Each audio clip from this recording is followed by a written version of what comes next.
안녕하세요. 이 험한 세상에 홀로 아이를 키우며 살아가는 싱글맘이에요. 저는 오늘 이 사연글을 쓰면서 꼭 알려드리고 싶은 게 있어요. 가족 계획은 최대한 철저하게 결혼 후에 하라는 거요. 저와 남편이 애가 생겨서 결혼하게 된 케이스거든요. 물론 애가 생겨서 결혼한 사람들이 모두 저처럼 망하지는 않겠지만 그래도 조심해서 나쁠 거 없잖아요. 잘못하면 정말 지옥 문 앞까지 갔다 올 수도 있거든요. 저와 남편은 20대 초반에 만나서 예상하지 못한 아이를 임신해서 결혼까지 하게 됐어요. 그때는 저도 어렸고 아이가 그렇게 쉽게 생길 줄 몰랐죠. 남편은 얼굴도 잘생겼고 옷도 잘 입는 사람이었어요. 당시에도 많은 여자들이 남편에게 찝적대고는 했어요. 애가 생겨서 결혼하게 됐을 때는 남편이 좋아하는 여자들에게 나쁜 소리도 많이 들었었죠. 그래도 남편은 책임을 지려고 했어요. 지금 생각해보면 그것은 책임이 아니라 소문이 이상하게 나는 게 싫었던 것 같았지만 그럼에도 제 아이를 책임져주는 건 너무 고마운 일이었어요. 그런 남편과는 다르게 시부모님은 저를 무척 싫어하셨어요. 아들 임신시켜서 앞길 막는 여자라며 처음에는 그 애가 내 아들 애인 거 확실하냐며 친자 검사까지 하자고 하셨거든요. 애가 태어나고 정말로 그렇게 했어요. 그렇게 하지 않으면 10년 아니 100년이 지나도 저를 부정한 여자로 만들고 제 아이를 혼외자처럼 만들 것 같았거든요. 검사를 하고서야 아이에 대한 공격은 멈추었지만 여전히 저를 향해서는 날선 공격을 퍼부었어요. 본인들 눈에는 차지도 않는 며느리, 그게 저였던 거예요. 더 좋은 여자를 만날 수도 있는데 너 때문에 만나지 못했다는 말을 수십 번도 더 들었으니까요. 며느리 취급 안 한다면서도 일이 생기면 불러서 일 시키고 돈 내야 할 거 있으면 돈도 달라고 윽박지르고 여하튼 그런 사람들이었어요. 저는 임신과 출산, 육아 때문에 학업도 꼬이고 취직도 꼬인 사람이었죠. 애가 3살이 될 무렵이 되어서야 제게 시간이 주어졌죠. 아이 때문에 열심히 살아가려 했었지만 이상하게도 버는 돈보다 나가는 돈이 더 많았어요. 남편은 나이가 들어도 아이가 생기고 가정이 생겨도 포기하지 못하는 것이 2가지 있었거든요. 바로 외모를 가꾸는 것과 명품에 대한 사랑이요. 솔직하게 말해서 우리가 돈을 못 버는 건 아니었어요. 남편은 좋은 직장은 아니지만 그래도 꼬박꼬박 월급이 나오고 있었고 저도 직장에서 일을 하면서 월급을 받고 일했어요. 살뜰하게 살면 그래도 조금은 저축할 수 있는 만큼은 벌었어요. 그런데 남편의 사치가 저희를 점점 올가매는 거예요. 빚을 지면 안 된다는 일념으로 투자까지 뛰는데도 감당이 안 될 정도로 빚이 늘어서 결국에는 집을 팔고 허름하고 낡은 집으로 이사하게 되었어요. 그리고 결혼 5년 차에 남편은 새로운 취미가 생겼어요. 바로 캠핑이었죠. 한창 캠핑 붐이 일어날 때였는데 하루가 멀다 하고 비싼 캠핑 장비를 사들이더라고요. 혼자 즐길 거라면서 아기자기하고 예쁜 소품도 사들이는 걸 보고 저는 저와 아이를 위해 사는 건가 싶었어요. 그런데 정작 저와 아이는 제일 처음 캠핑에만 같이 가볼 수 있었어요. 그 뒤에는 이런저런 핑계로 남편 혼자서 다니게 됐어요. 여전히 캠핑 장비를 사느라 생활비를 주지 않는 남편에게 저는 몇 번이고 말했어요. 제발 이제 그만 좀 사라고요. 그런데도 남편은 알았어 하면서 흘려넘기고는 여전히 비싼 물건을 샀어요. 캠핑은 한 달에 한 번 정도 나가더니 얼마 지나지 않아서는 2주에 한 번은 나가더군요. 그리고 그 뒤에는 매주 주말에 캠핑을 하러 갔어요. 사실 이상하다는 생각은 안 했어요. 힘드니 혼자 있는 시간을 갖고 싶다는 남편에게 더 이상 캠핑 장비를 사지 않는 것을 조건으로 보내준 거였거든요. 사건이 터진 건 캠핑을 다니게 된 지 5달째 되던 날의 평일이었어요. 저는 그날 연차를 쓰고 건강검진을 다녀오는 길이었어요. 아이 보느라 건강검진을 못하고 있다가 부랴부랴 하게 돼서 급히 연차를 쓰는 바람에 남편에게도 알리지 못한 연차였어요. 아무것도 안 먹고 검진을 하고 나오는데 배가 너무 고프더군요. 시간을 보니 점심시간이 다 되어가고 있었고 남편 회사가 근처에 있었으니 오랜만에 남편과 밥이라도 같이 먹을까 싶어 남편에게 전화했어요. 그런데 전화를 받은 남편이 밥 먹을 시간 없다며 전화를 뚝 끊더군요. 바쁜가 보다 싶어서 남편 회사 앞에서 발길을 옮기는데 남편 회사 동료와 마주치게 됐어요. 그분도 밥 먹으러 나오는 길이었던 것 같더라고요. 제가 인사를 하니 그 사람도 인사를 해오며 이상하다는 듯 말하더군요. 여기는 어쩐 일이세요? 오늘 그 친구랑 같이 캠핑 가시기로 했다면서 여행 취소됐나요? 그 말에 너무 당황했어요. 저는 아무렇지도 않은 척을 필사적으로 하며 물었죠. 아, 남편이 캠핑 간다고 하던가요? 연차는 내일까지일까요? 아니요, 하루만 썼던데요. 평일날 그렇게 오래 못 간다고 가까운 데 간다더니 결국은 못 갔나 보네요. 그러게요. 이런 날도 있네요. 그런데 남편이 캠핑 가는 이야기 많이 하나 봐요. 네, 매번 와이프랑 갔다고 자랑해서 저희 와이프가 좀 보고 배우라면서 난리도 아니에요. 저는 그 이야기를 들으며 남편이 바람이 났다는 걸 직감했어요. 모를 수가 없죠. 저한테 말도 없이 연차 쓰고 캠핑을 갔고 집에서는 양복을 입고 나갔으니 저를 속일 의도였던 거잖아요. 저한테 숨길 게 없으면 캠핑 갔다 오겠다는 말을 하고 당당하게 나갔을 테니까요. 게다가 매번 와이프랑 갔다니 저희는 처음 한 번 빼고는 간 적이 없는데 말이죠. 결국 그날 저녁 남편이 오기를 기다렸어요. 남편은 주차장에 차를 대고 양복을 입은 채 나오더군요. 저는 남편 차량 앞으로 가서 트렁크부터 열었어요. 캠핑 장비들이 고스란히 들어가 있었어요. 저는 남편의 뭐 하냐는 말은 무시한 채 캠핑 장비들을 하나하나씩 다 열어봤어요. 그리고 마침내 발견했죠. 여자들의 화장품 파우치를요. 5달 동안 몰래 만나다 보니 안 걸릴 거라 생각했는지 아니면 귀찮아서 그냥 가져갈 생각이 없었는지 그게 그 자리에 떡하니 있더군요. 제가 그걸 들며 남편에게 말했어요. 이거 뭐야? 어떤 놈이랑 바람이 나서 평일에 연차까지 쓰고 만나. 남편이 잠시 당황하더니 눈알을 굴리더군요. 이번에 친구 부부가 왔었는데 친구 부부네 와이프가 쓰던 거야. 여기에 들어가 있을 줄 몰랐네. 거짓말 그만해. 친구 부부랑 캠핑을 갈 거면 캠핑 간다고 말하면 되지. 나한테는 일하러 가는 것처럼 양복 입고 가놓고 연차 쓰고 캠핑을 가? 그리고 돌아올 때도 봐. 당신 양복으로 갈아입고 나왔네? 나 속이려고 그런 거 모를 줄 알아? 내가 바보야? 등신이야? 언제부터 만났어? 어떤 년이냐고. 진정해. 여기서 이럴 때 아니라 들어가서 이야기하자. 여기서 끝내고 가. 집에 들어가서 애인은 앞에서 너희 아버지 바람났다 하고 이야기하면 애가 좋아서 박수치겠다. 그치? 애한테 무슨 상처 주려고 집안에서 이야기하지? 정신이 나갔지? 여자랑 바람나니까 애도 와이프도 눈에 뵈지도 않지? 그런 거 아니야. 진정 좀 하라니까. 내가 바람핀 증거가 없잖아. 증거가 왜 없어? 너 캠핑 갈 때마다 와이프 데리고 간다고 했다면서. 내가 너하고 캠핑 딱 한 번 해봤어, 이 나쁜 새끼야. 그 비싼 캠핑 장비 여자 만나려고 샀어? 누구는 생활비 쪼들려서 투잡 뛰는데 누구는 생활비 아껴서 여자 만날 때 쓸 장비 사고 있고 내가 속이 터지겠어 안 터지겠어? 한바탕 속에 있는 말을 다 토해내고 나니 남편 놈은 얼굴을 굳히고 당분간 따로 있자고 하더군요. 그러면서 자기는 시댁으로 가겠다고 하더라고요. 저는 지금 가면 용서 못한다고 말했어요. 그랬더니 마음대로 하라며 시댁으로 가버리더군요. 그런데 시댁에서 남편이 시댁으로 들어오니 놀란 것 같더라고요.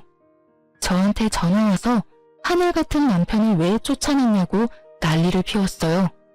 너 눈에 뵈는 게 없어? 누가 하늘 같은 남편을 시댁으로 쫓아내? 네가 이럴 자격이나 있니? 애 하나 가진 걸로 우리 집에 들어와 눌러붙은 너한테 우리 아들 함부로 대할 자격 없어. 어디서 저런 모자란 게 들어와서, 아이고, 내 팔자야. 저도 이번만은 참을 수 없었죠. 네, 그 하늘 같은 남편이 다른 년이랑 바람을 5달 동안 피우고 오늘 저한테 거짓말 하다가 들켰거든요. 평일날 일까지 쉬어가며 여자 만나다가 걸리더니 시간을 좀 갖자며 먼저 시댁으로 간 게 그 하늘 같은 남편이에요. 아무것도 모르시면서 왜 저한테 전화해서 이 난리예요? 이 집안은 바람 피워도 하늘 같은 남편이면 다 용서가 되나 보죠? 뭐? 야, 우리 아들 바람 핀 증거가 어디 있어? 그리고 너 같은 년이 옆에 있으니까 우리 아들이 바람을 필 만도 하지. 네가 뭐가 잘났어? 예쁘기를 해, 돈이라도 잘 벌어. 집안도 별 볼 일 없고 눈치도 없는 게 어디서 큰 소리로 따박따박 말대꾸를 해? 네가 눈에 뵈는 게 없지? 결혼시켜주니 시댁이 우스워? 증거는 차고 넘쳐요. 캠핑 장비 안에 여자 물건이 가득하던데요. 어떤 년인지 잡히면 남편이랑 둘이 묶어서 불륜 남녀라고 온 마을에 소문내고 다니려고요. 제가 못생기고 돈도 없고 시댁도 별 볼 일 없고 눈치도 없어서 그런 식으로밖에 일 처리를 못하거든요. 꽥 소리 지른 저는 전화를 바로 끊어버렸어요. 그리고 남편이 없는 틈을 타 집에 있던 캠핑 장비들을 모두 중고 사이트에 올려서 팔아버렸어요. 구매한 지 얼마 안 된 것들인데다가 남편 새끼랑 상간녀가 얼마나 곱게 사용했는지 좋은 가격에 팔아제껴서 그나마 마음이 편했죠. 그리고 그 물건들을 다 팔고 나니 남편이 집에 돌아왔어요. 그리고는 캠핑 장비 사라진 걸 보고 화를 내더군요. 여기 있던 장비 다 어쨌어? 팔았다. 왜? 너 여태껏 우리 집에 생활비 안 줬어. 다 팔아도 그 생활비 반도 안 나오더라. 당신이 안 준 생활비라고 생각하면 안 아까울 거야. 어차피 있으면 여자나 만나러 다닐 때 쓸 장비 뭐하러 집에다 놔둬? 그게 다 얼만데 그렇게 후려쳐서 받았어. 아무리 화가 나도 이건 아니지. 뭐가 아닌데? 아닌 건 네가 저지른 불륜이지. 앞으로 캠핑 장비 사들이기만 해봐. 네가 또 바람 피우는 거라 생각하고 내가 손수 오는 족족 다 분지르고 태워버릴 거니까. 알았어. 앞으로 안 사면 되잖아. 그리고 그 여자랑 다 정리했으니까 이제 그만해. 뭘 그만해? 지금 여기서 그만하자고 말할 수 있는 사람은 나야 당신이 아니라. 왜 네가 여기서 뭐가 되는 것처럼 구는데? 그냥 이참에 헤어질까? 나도 이렇게 구질구질하게 사는 거 질렸어. 나도 내 새끼랑 느긋하게 카페도 다니고 여행도 다니고 저녁에 같이 뒹굴면서 살고 싶어. 돈 없어서 매번 저녁마다 투잡 뛰러 나가는 마누라 놔두고 개집질을 하는 남편을 보고 어떻게 열이 안 받고 화가 안 나? 너라면 화 안 나겠냐? 알았어. 내가 미안해. 사과할게. 더 이상 여자 안 만날 거고 오로지 우리 가정에 충실하고 딸하고 당신한테 잘할게. 그럼 됐지? 갑자기 이렇게 사과하고 다 끝내자고? 어이가 없어서. 당신은 뭐가 그렇게 당당해? 당신 미안하다 그러면 내가 아이고 그래요 괜찮아 하고 말할 줄 알았어? 사과는 내가 원할 때 받아줄 거야. 그 전까지는 나한테 사과하지 마. 저는 여전히 화가 풀리지 않았고 오히려 의심만 더 들었죠.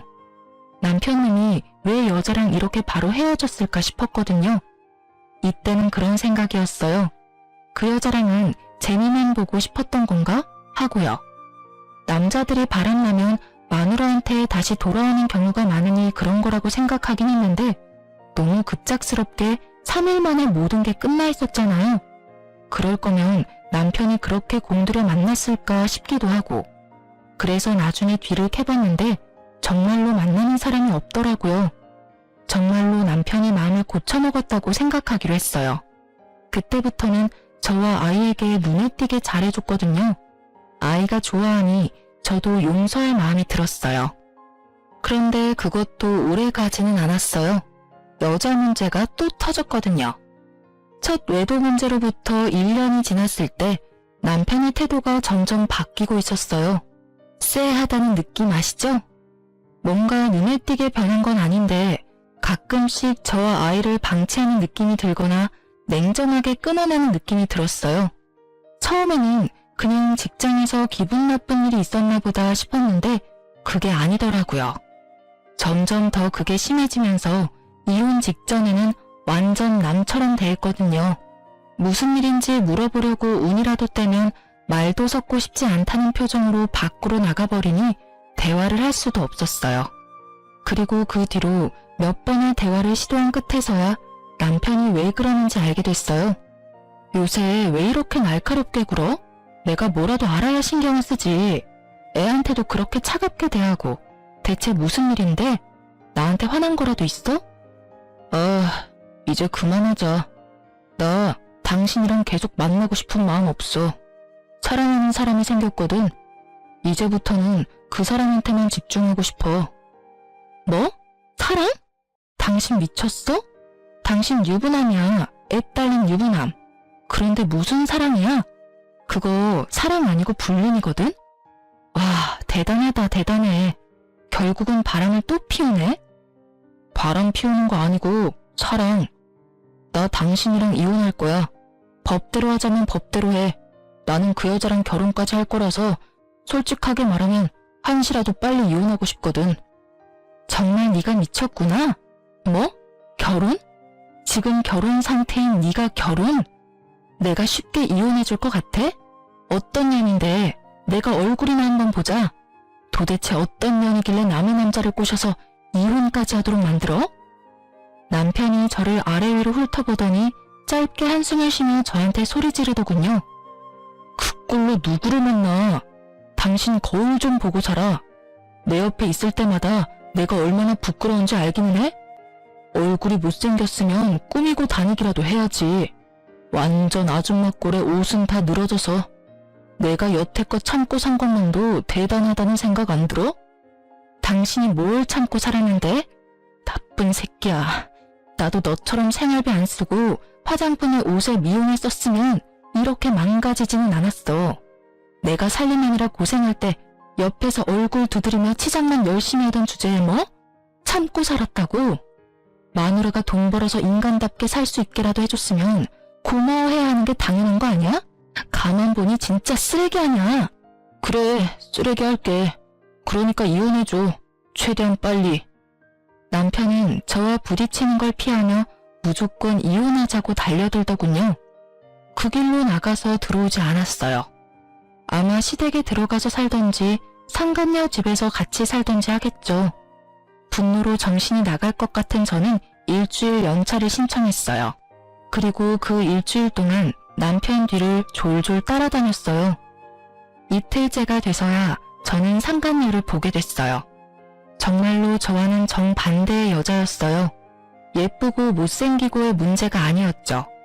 몸에 걸치고 있는 모든 것들이 명품이나 명품에 준하는 브랜드였거든요.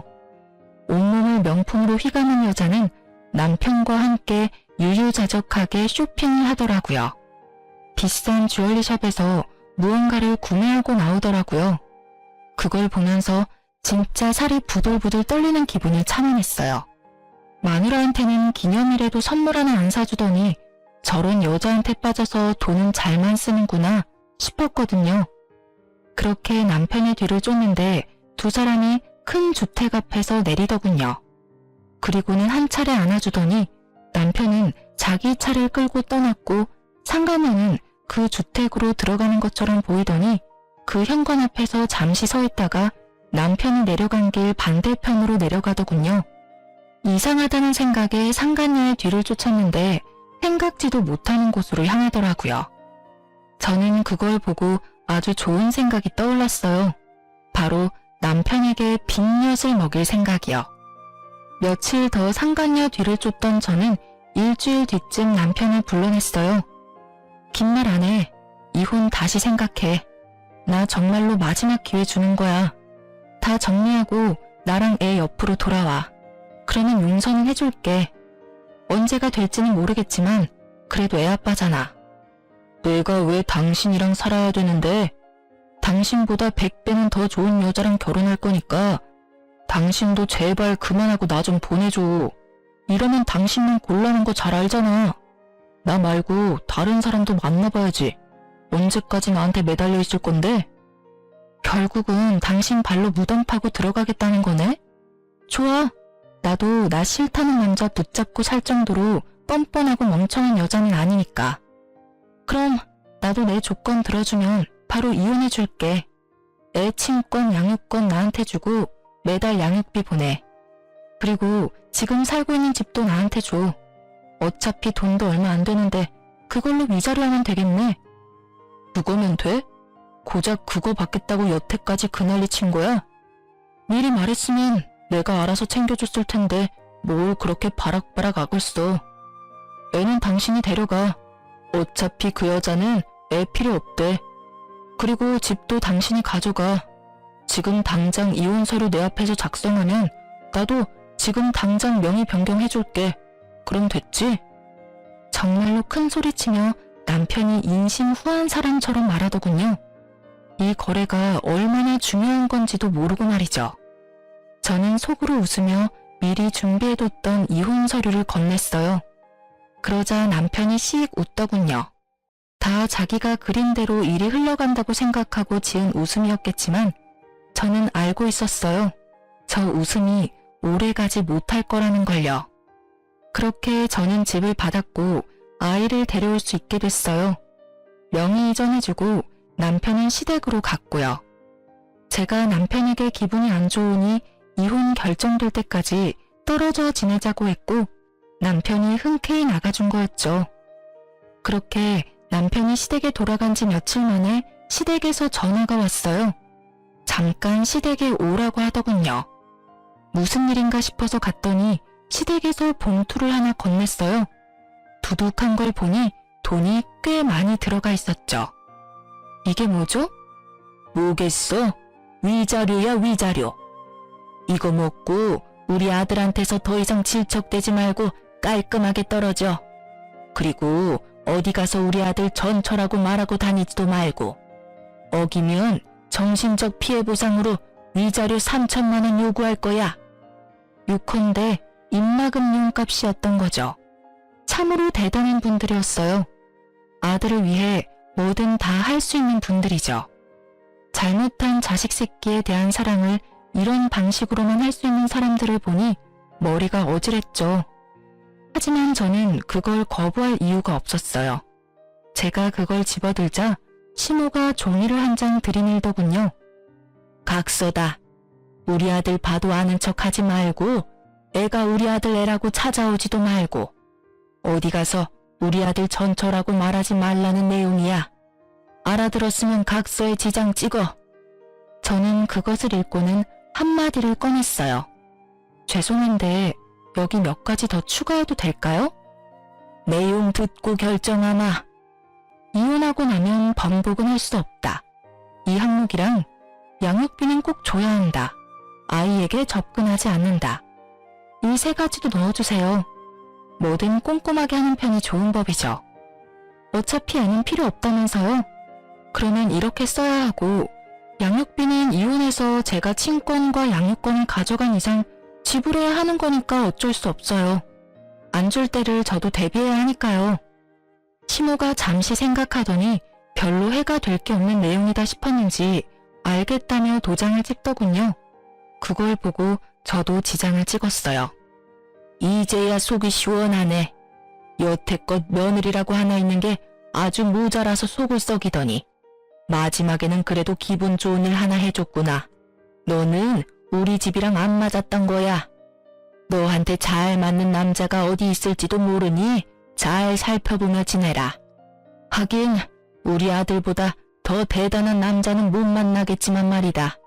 네가 무슨 수로 우리 아들 같은 남자를 만나겠니? 그러게요. 저도 속이 다 시원하네요. 어디서 복덩이 같은 여자가 굴러와서 여자나 밝히는 새끼 뒤치다거리 해준다고 하더니 2천만 원은 제가 여태껏 이 집에서 받은 정신적 피해에 대한 보상이라고 생각할게요. 그러니까 저도 고맙다는 말은 안 할 거고 어르신들도 생색내지 마세요.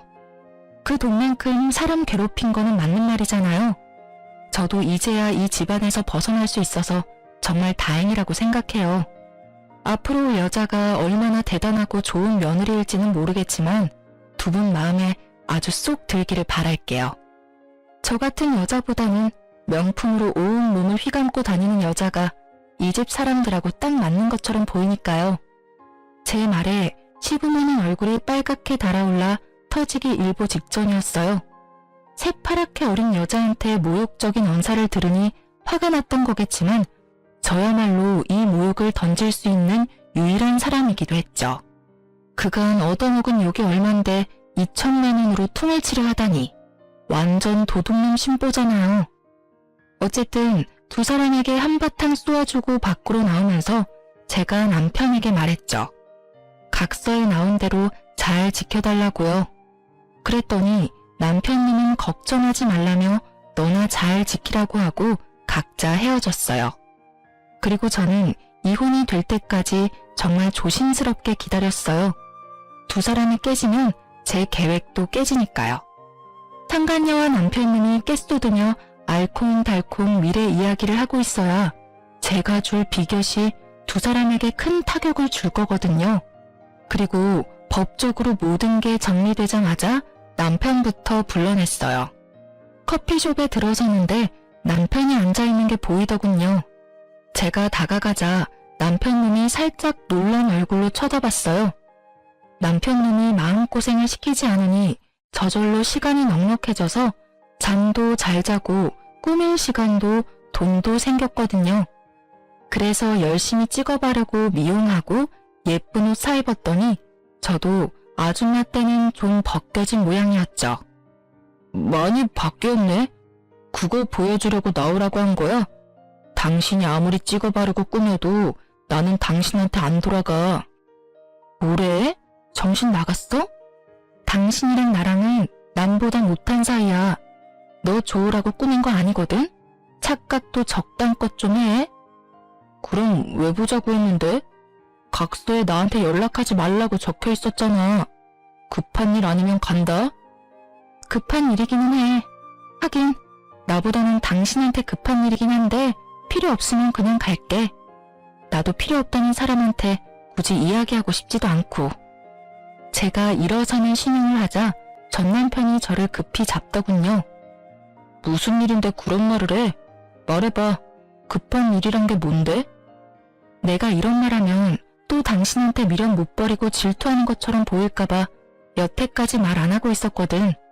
근데 우리 이제는 진짜 남이고 나도 당신한테 아무런 미련도 없어. 솔직히 이런 이야기 한다고 나한테 득될 것도 실될 것도 없는데 그래도 당신이 내 아이 아빠라서 도와주려는 거야. 무슨 말을 하려고 이렇게 서론이 길어? 나 당신이 이혼해달라고 했을 때 당신이랑 그냥 미행한 적 있었거든? 근데 엄청 큰 주택에서 당신이 내려주고 항상 당신이 먼저 자리 떴지?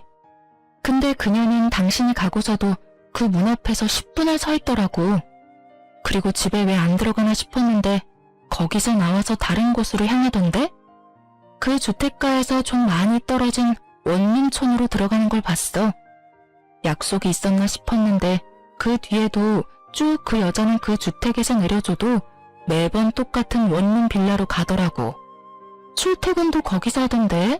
혹시 다른 남자라도 있는 거 아니야? 잘 알아보고 결혼하는 거 맞지? 제 말을 듣는 동안 전 남편 얼굴이 시시각각 변하더군요. 이게 끝이야. 뭐 두 사람 간의 신뢰가 있으면 큰 문제 없는 일이지. 내 이야기는 끝났으니까 이제 정말 끝이네. 갈게. 그렇게 말하고 자리에서 일어섰는데 전 남편이 초조한 얼굴로 제게 그러더군요. 혹시 그 건물이 어딘지 기억해? 같이 좀 가줬으면 하는데. 저는 알겠다고 흔쾌히 말하고 전 남편을 데리고 상간녀가 드나들던 원룸으로 향했죠. 그곳에 도착했을 때 전 남편의 얼굴은 완전히 똥 씹은 표정이었어요. 전 남편은 원룸으로 들어가지 못하고 그 근처에서 지켜보고만 있었어요. 저는 놔두고 가려다가 곧 있을 즐거운 만남을 위해 가지 않고 같이 기다리고 있었죠. 그리고 상간녀가 나타났어요. 여전히 온몸에 명품을 휘두르고요. 빌라 입구에서 들어가려는데 전 남편이 나타나 상간녀 손목을 확 낚아채며 소리치더라고요. 너 뭐야? 여태까지 부잣집 딸인 것처럼 나 속인 거야? 네가 왜 여기서? 오빠, 여긴 어떡해? 아는 사람이 있어서 여기 잠깐 들른 거야. 아는 사람? 그러면 너 혹시 바람났어? 다른 남자 만난다고 이 원룸에 드나드는 거야? 전 남편의 그 말에 상간녀가 아무 대답도 못하고 버벅거리며 전 남편 눈치만 보더군요. 말해봐. 너 바람난 거냐고. 나랑 결혼하기로 해놓고 다른 남자랑 동거해? 그런 거 아니야.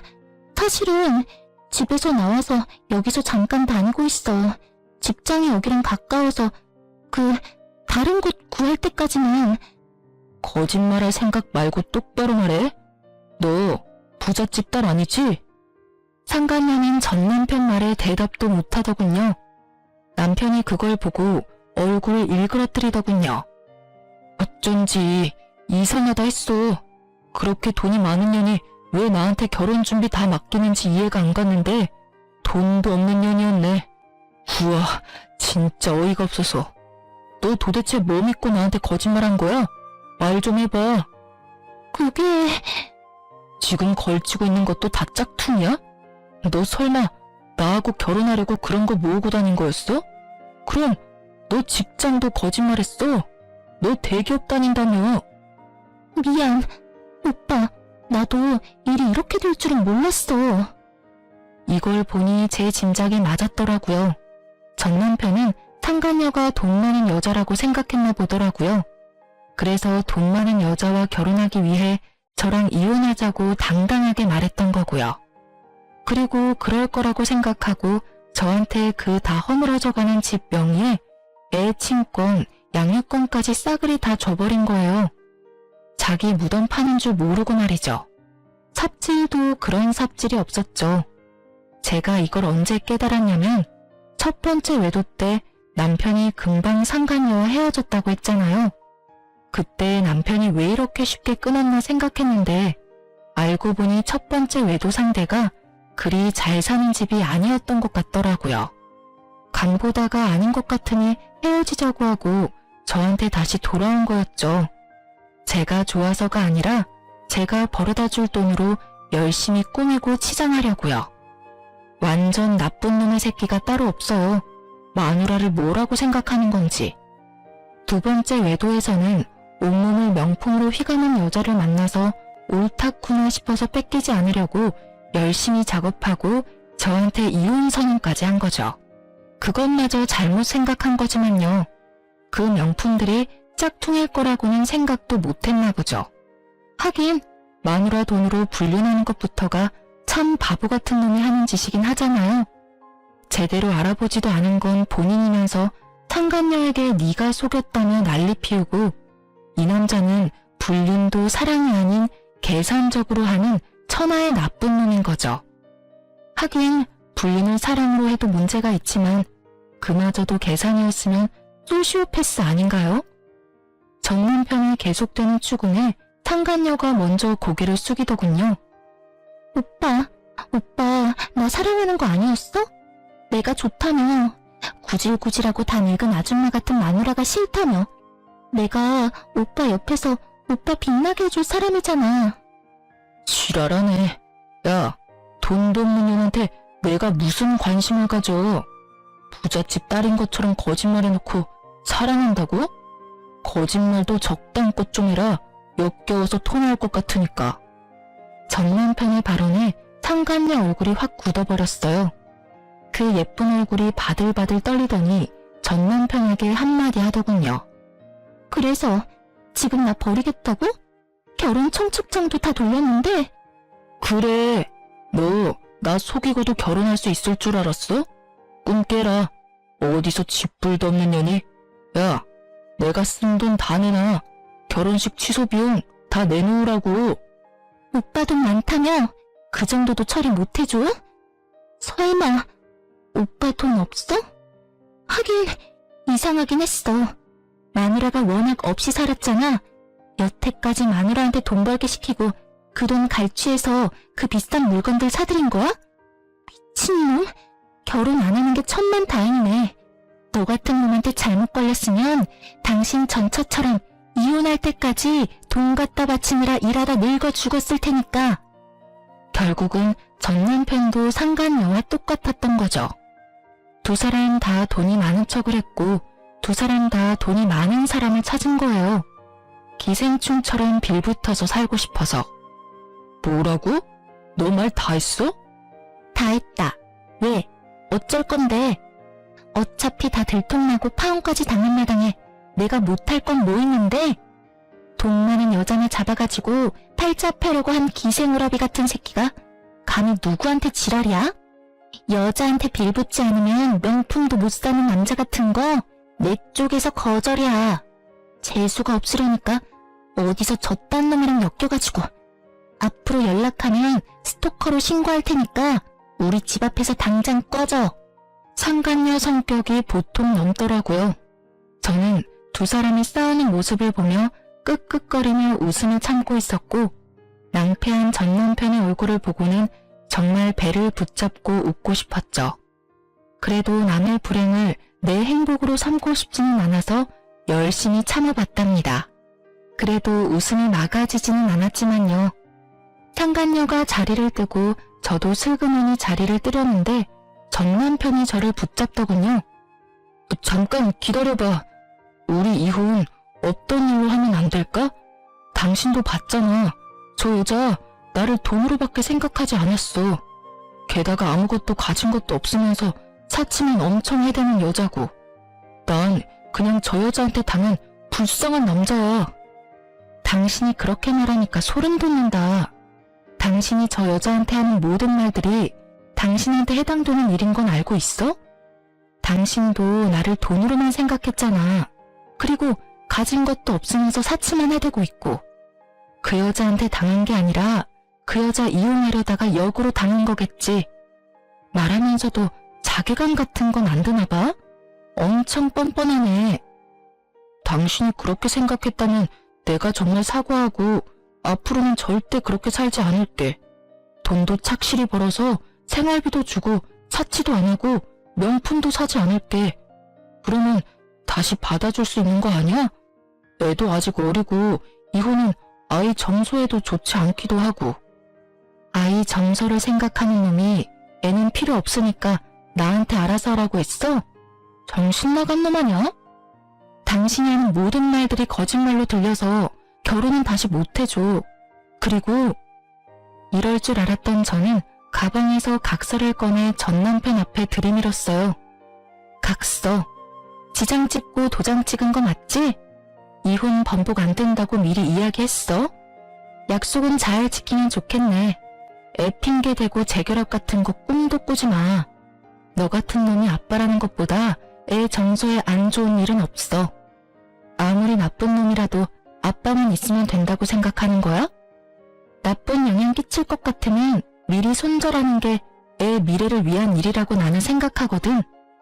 칼같이 끊는 제 말에 전 남편이 그 앞에서 황급히 무릎을 꿇더군요. 여보, 제발. 아니면 집만이라도 둘이서 나누면 안 될까?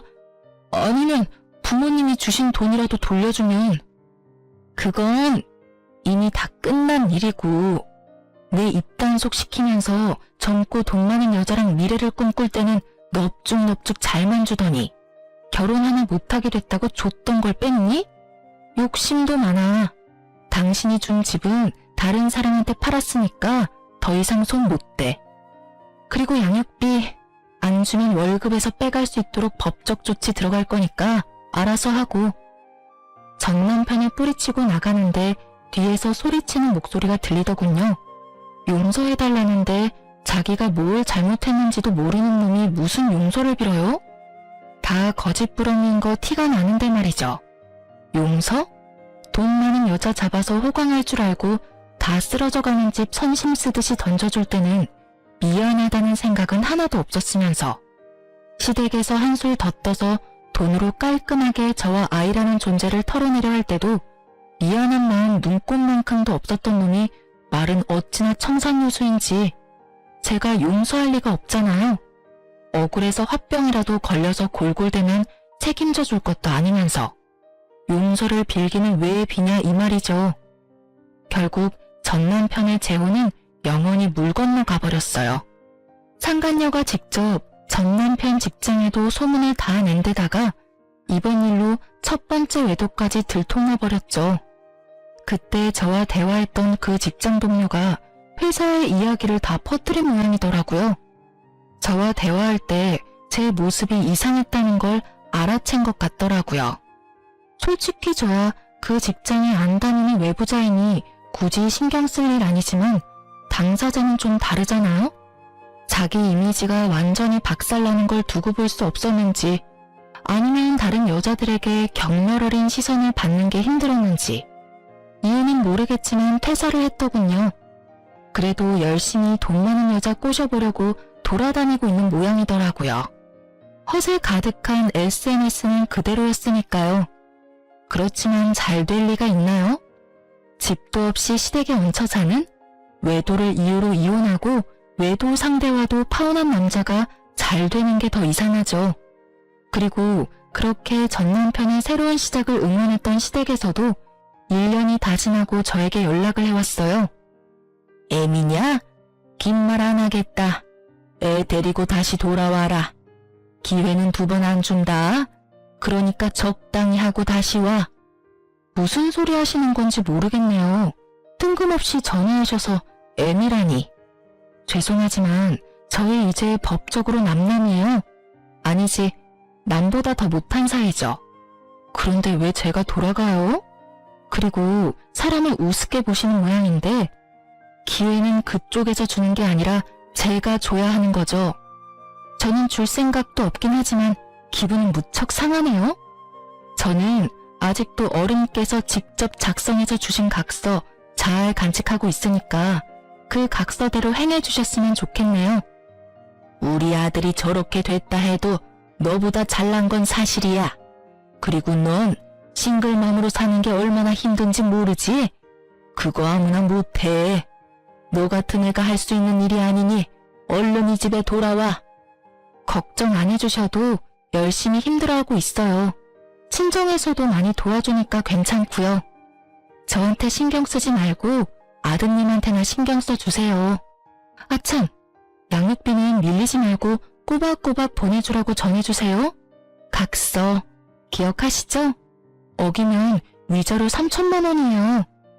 어차피 지장에 인감까지 찍었으니 어기지는 않겠지만 걱정은 좀 되네요. 전화와서 오라고 하는 거 보니 그 사람 발등에 불 떨어진 모양 같기도 하고. 어쨌든 저는 더 이상 엮일 생각 없으니까 알아서 좋은 며느리 만들어주세요. 예쁘지도 않고 돈도 없고 처가도 별 볼 일 없고 눈치까지 없는 며느리 뭐하러 다시 맞이하려 그래요?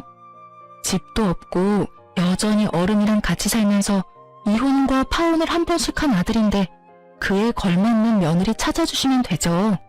그럼 이만 전화 끊을게요. 다시 전화하지 마세요. 기분이 더러워져서 안 되겠네요. 그 말을 끝으로 전화를 끊어버렸어요. 아, 싸가지 없는 말을 하고 나니 얼마나 속이 시원하던지. 오해하지 마세요. 저는 예의범절을 잘 지키는 착한 어른이랍니다.